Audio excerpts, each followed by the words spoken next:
DT news live 24 ખબર તમે ચાહો। મહેસાણા જિલ્લાના ઐઠોર ગામે શ્રી ગણપતિ ચતુર્થી નિમિત્તે ભવ્ય ઉજવણી કરવામાં આવી હતી, જેમાં શ્રી ગણપતિ ચતુર્થી નિમિત્તે ઐઠોર ગામે ગણપતિના જન્મદિવસની ઉજવણી કરવામાં આવી, જેમાં શ્રદ્ધાળુઓ દર્શનનો લાભ લીધો।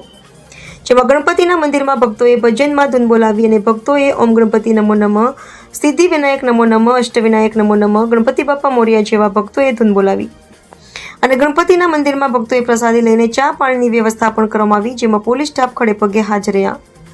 જેમાં આજુબાજુના ગામોથી શ્રદ્ધાળુઓએ ગણપતિ દાદાના દર્શનનો લાભ લીધો હતો અને ગણપતિ બાપાના મંદિરે મેળા જેવો માહોલ જોવા મળ્યો હતો। રિપોર્ટર કનકસિંહ રાજપૂત, મહેસાણા।